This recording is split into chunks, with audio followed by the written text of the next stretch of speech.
इस चैनल से जुड़े हुए 5,65,000 जो जवान हैं, चाहे ऑन ड्यूटी हैं, चाहे रिटायर्ड हैं, चाहे हमारे युवा साथी जो भी जुड़े हुए हैं, वो तो मैं कई वीडियो में बता चुका हूं कि कभी भी हमारा चैनल बंद करवा दिया जा सकता है, कभी भी हमारे साथ कोई भी घटना घट सकती है। उसके लिए हम पहले ही कफन बांध कर चल रहे हैं और हमने कहा है कि हमारा अगर एक एक शब्द कहीं भी गलत हो तो इंडिया गेट में फांसी दोगे तो हम खाने के लिए तैयार हैं। लेकिन इन गधों को, इन हरामखोरों को पूछो और इनसे कसम खिलाओ कि ये लोग हमारे जवानों के साथ भ्रष्टाचार कर रहे हैं कि नहीं। अरे हमें ऐसी चीजें बताते हुए शर्म आती है। जैसे एक जवान का मैंने कल कमेंट्स देखा था, उसने लिखा था कि सर मेरे को किसी मेजर साहब के पास सहायक भेजा, जो मेजर साहब फील्ड में हैं, और उसके घर में पहले नॉर्मल साफ सफाई कराई गई, फिर बोले मेरे बच्चों को छोड़ो, कुत्ता घुमाओ, फिर मैम साहब ने बोला कि मेरे पैर दबाओ। और जब पैर दबाने के लिए मैंने मना किया और मैं उसी दिन अपनी रेजिमेंट में चला गया तो वहां से उसने फोन कर दिया कि ये बंदे ने तो मेरे को छेड़ दिया। इस तरह की घटनाएं। हालांकि उस जवान जय हिंद, जय भारत, वंदे मातरम। मैं रविंद्र फौजी। आज मैं हमारे जवानों से कुछ स्पेशल बात करना चाहता हूं। मैं चाहता हूं इस वीडियो को पूरा देखें और उसी के बाद कोई कमेंट्स करें और वीडियो को शेयर जरूर करें जो हमारे साथ है। जो भी किसी भी तरह हमारा सहयोग कर रहे हैं वो वीडियो को शेयर करें, पूरा देखें। यहाँ मैं एक चीज पूछना चाहता हूँ, हमारे बहुत से जवान, बहुत से लोगों को ये लगता होगा कि भाई सरकार जवानों को कुछ नहीं दे रही है, या बहुत से जवान का पॉइंट आता है कि अफसर खा रहे हैं। आखिर हकीकत क्या है? जवानों के बिल जो वेलफेयर हैं, कुछ तो सरकार की तरफ से, चाहे वो डीए हो, चाहे एमएसपी के मुद्दे हो, अटके हुए हैं, और बहुत से ऐसे मुद्दे हैं जो सरकार ने दिए हुए हैं। जैसे हर जवान को 100 दिन छुट्टी के लिए सरकार का आदेश है, क्या वो सरकार रोक रही है? लेकिन ये हमारे काले अंग्रेज अफसर रोक कर बैठे हैं।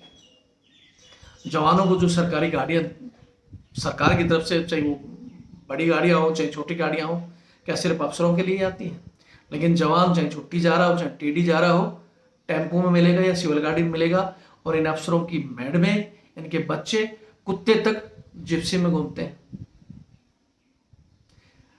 और पॉइंट एक चीज, जो हमारा सरकार की तरफ से एसीपी रैंक, चाहे वो टीएस रैंक हो चाहे एसीपी हो, जैसे 8-16 में पैरामिलिट्री फोर्स में भी है, उसमें 10-20 और 30 का रेशो है, हमारे के अंदर 8-16 और 24 का रेशो है। वो एसीपी सरकार की तरफ से हमें मिली हुई है, लेकिन ये बहुत से लोग आज अनविलिंग कराकर वो एसीपी तक हमारे को नहीं दे रहे हैं। तो इसमें सरकार की गलती है या इन काले अंग्रेजों की? ये हरामखोर, मैं कहना नहीं चाहता, फिर मेरे मुंह से गालियां भी निकलती है। इस वीडियो में गालियां निकल जाए तो मुझे क्षमा करना। और इन कुत्तों को तो कहता हूँ, जहां जोर लगता है चाहे मेरी भैंस खोल लेना या मेरे को फांसी पर टकवा लेना। जो हरामखोर, जो अच्छे अफसर हैं, मैं उनको सल्यूट करता हूँ। जो रॉयल अफसर थे, आज भी जो अच्छे हैं, उनको सल्यूट करता हूँ। लेकिन जो हरामखोर जवानों का शोषण कर रहे हैं, जवानों को खून पी रहे हैं, और जो जवानों को ऊपर से मिलने वाला वेलफेयर, अगर किसी पेंशन जाने वाले बंदे को एसीपी अगर सरकार दे रही है, तो बच्चे मैं पूछना चाहता हूं कि तुम्हें क्या तकलीफ है? क्या तुम्हारी पेमेंट से वो ले रहे हैं? जैसे फिर बहुत से फोन करते हैं कि तुम्हारे जवान तो पढ़े लिखे नहीं है, इतनी पेमेंट दे रहे हैं हम लोग, तुम अपने घर से दे रहे हो क्या? कोई भी अफसर ये कह दे कि उसके अपने बाप के अकाउंट से कटकर पेमेंट आया हो? वो बस कुर्सी पर बैठ के तो उसको अपनी कुर्सी को सोचते हैं कि वो हमारी ही कुर्सी है। अरे तुम्हारे से पहले कितने सिवाय और कितने चले गए होंगे। तुम लोग जवानों को डायलॉग मारते हो कि भाई फौज में आना है तो ये करना ही होगा, यहाँ तो हमारी सब चीज सुननी होगी। अरे फौज के कुछ रूल रेगुलेशन हैं। जब जवानों के वेलफेयर की बात आती है, मेरे एक जवान ने वीडियो भेज रखा था मेरे पास, मैं जल्दी इसमें डालूंगा। उसने कहा कि सर हमें एसीपी नहीं दी गई, लेकिन मैंने आरटीआई के द्वारा पूछा सीओ से कि आप बैठे हो फील्ड में और आपकी मैडम के पास जो 4 बंदे बैठे हैं वो किस आर्मी ला में लिखा हुआ है? आप अपने माँ बाप के पास उत्तर प्रदेश में बंदे भेजे हुए हैं, वो कौन से आर्मी ला में है? जब इनके वेलफेयर की बात आती है सब आर्मी ला टूट जाते हैं, और जब जवान के वेलफेयर आती है तो इनकी फट जाती है। तो ऐसे ही सभी मुद्दों पर हम चर्चा करना चाहते हैं। और भी बहुत से, चाहे हमारा राशन हो, बहुत जो बड़े बड़े अक्षरों में लिखते हैं कि जवानों और अधिकारियों को एक जैसा राशन मिलता है, दिन रात का अंतर है। इन सभी वीडियो पर चर्चा करना चाहता हूं मैं। लेकिन चर्चा करने से पहले जो हमारे ही कुछ बोलते हैं ना कि कुछ तो अफसर हैं जो उसमें कमेंट्स करते रहते हैं नेगेटिव, कुछ उनके चमचे जो बूट पुलिस और कुत्ते घुमाने में खुश है, अफसर भी कहते हैं कि भाई खुद तेरी फौज बोले यही चाहती है, उसको ड्यूटी नहीं देना चाहते इसी काम से। वो तो नेगेटिव कमेंट्स करते ही करते हैं, लेकिन उनकी देखा देखी कुछ हमारे भी बंदे बोलते हैं ना, माइंड वाश हो जाता है, तो उनके देखी देखी कि हाँ सर वीडियो से क्या होगा, कुछ बड़ा करो। तो भाई वीडियो से कुछ नहीं होता तो कुछ और तरीका बता दो। कुछ बड़ा करने के लिए बोलते हैं कुछ बड़ा करो, आंदोलन करो, उसके लिए कहते हैं भाई आप ऑन ड्यूटी पे हो, आप तो आ नहीं सकते, आप किसी बंदे को भेज दो। तो वो भी सर मैं तो अकेला ही हूँ, मैं कोशिश करूंगा। आप कुछ नहीं कर सकते हो तो सहयोग मांग लेते हैं। जैसे हम बार बार ये, अभी जैसे मैं आज इस वीडियो में भी अपना अकाउंट नंबर, फोन नंबर सब कुछ देता हूँ, लेकिन यहाँ से जैसे देते ही वीडियो यहीं से छोड़ देंगे, यार हाथ में पैसा मांगता है। बिना पैसे से मैंने एक दिन पहले ही बताया था कि मैं भी आप ही की तरह जवान हूँ, किसी टाटा बिरला रिलायंस के मेरे पिताजी भंडार भर के नहीं रखे हैं कि सारा मैं कर दूं। मैंने जब शुरुआत करी थी मैंने बताया था कि अपनी पेंशन से 7 लाख लोन निकालकर, जब मैंने ये सहायक प्रथा का केस डाला था, वकीलों के पास अगर जाकर देखना, बहुत से बंदे कहते हैं एसीपी के नाम पर। सबसे पहले तो मैं मेरा अकाउंट नंबर देता हूँ।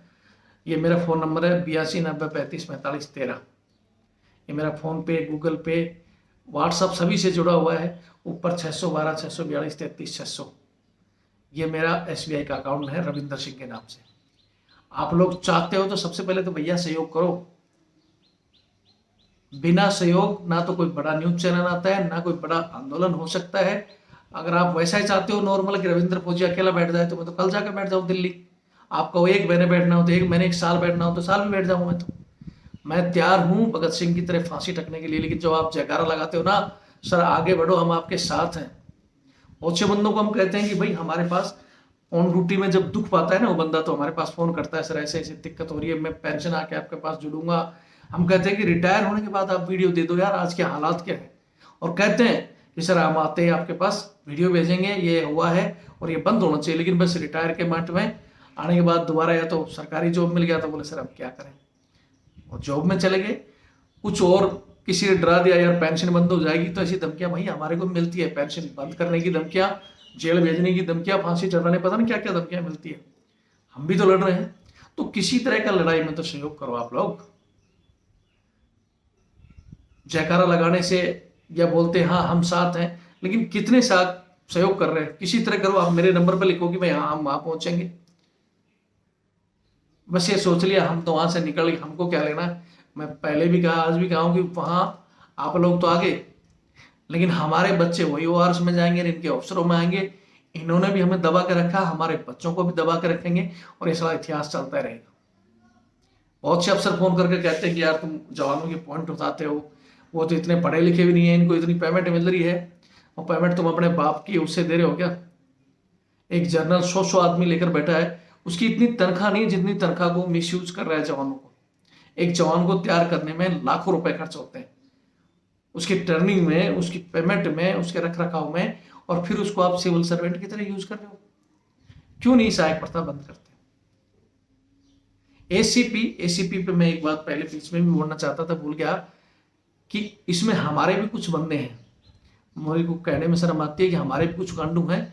अगर अफसर 1 नंबर वो जूनियर है, वो कर्नल नहीं बना या नीचे प्रमोशन नहीं मिला, तो उसको जूनियर कभी उसको ऑर्डर नहीं देता है, ना उसके खिलाफ कभी गलत बोलता है, उसकी रिस्पेक्ट भी करता है, या उसको ऐसी जगह रखा जाता है जहां वो अपनी बची हुई नौकरी कर सके। लेकिन हमारे अगर किसी उसको CHM को, जैसे किसी NCO को इग्नोर करके दूसरे को CHM का सिर्फ ताज ही लगा दिया जाएगा, तो ताज लेके ऐसे घूमता है, ऑर्डर देता है अपने से जूनियर को, बोलता है कि मेरे को ताज लगा है, मैं सीनियर हूँ।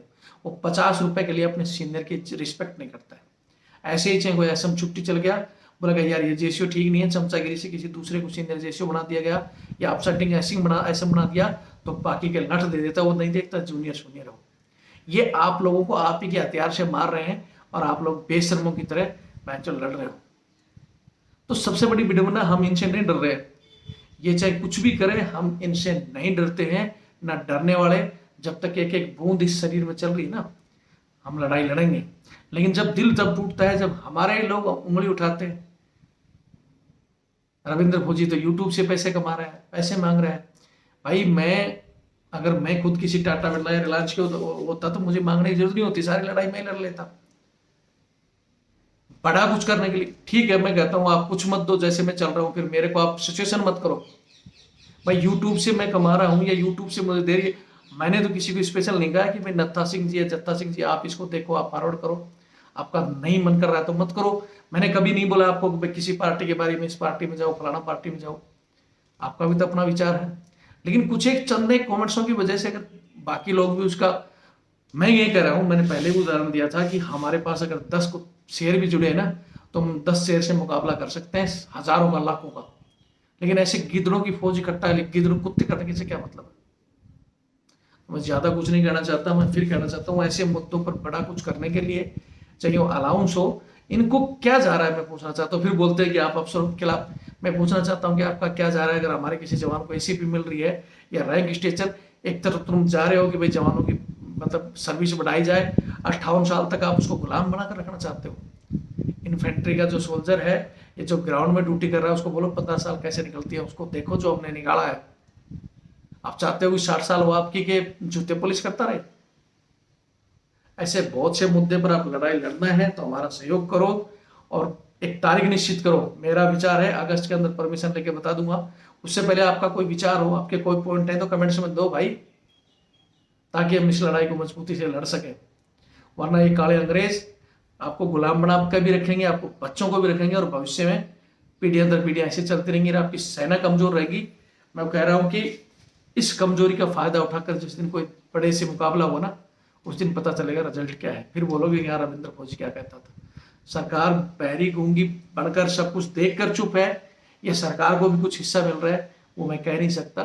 वो बड़े लेवल की बातें हैं। जब वहां, या तो आपको एक चीज और कहना चाहता हूँ कि जब हम वहां ऑन सर्विस में तो इनसे जुड़े हुए दब रखे हैं, रिटायरमेंट आकर भी आप इन्हीं को सिर पर बैठा देते हो, इन्हीं कर्नल जनरल को विधायक सांसद बना देते हो। वो कभी आपकी बात उठाएंगे? या तो भेजो किसी हमारे बीच में से किसी बंदे को।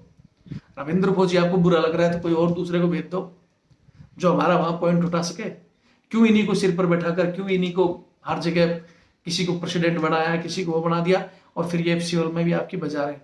सिक्योरिटी के जितने ठेके ले रखे हैं वहां भी आपसे खा रहे हैं, हर जगह आपको दबा रहे हैं। सरकार को ये और इनके कुछ चमचे सिविल में भी रहते हैं, वो बस कह देते हैं साहब बहुत अच्छे हैं, कर्नल साहब बहुत अच्छे हैं, जयकारा लगाया, पहुंचा दिया ऊपर, और फिर फूंक मार दिया। कुछ समझ में आ रहा है तो अपना दिमाग यूज करके 95 आपकी % है। हम देश को भी बदल सकते हैं, इनको भी सुधार सकते हैं। अंग्रेज चले गए इस देश में, लेकिन अंग्रेजों के काले कानून नहीं गए हैं। उन सब के लिए फाइट करनी है तो चैनल से जुड़ो, लोगों को जोड़ो और एक मजबूत संगठन बनाओ। मैं तो बार बार कहता हूँ, आप लिखो मेरे व्हाट्सएप नंबर पर कि हाँ भाई हम इस यूपी से, हरियाणा से, पंजाब से, गुजरात से, महाराष्ट्र से, कि हाँ हम इतने लोग जुड़े हैं, और जहाँ बोलोगे हम दिल्ली आएंगे, हम गुजरात चलेंगे, और एक बड़ा आंदोलन से सिविल में अत्याचार हो या वहां अत्याचार हो उनका जवाब दे सकते हैं। फौजी हैं हम, लेकिन इस फौज को वहां भी हमारी इज्जत खराब, यहाँ भी खराब, या तो बोलना बंद कर दो फौजी। जय हिंद, जय भारत।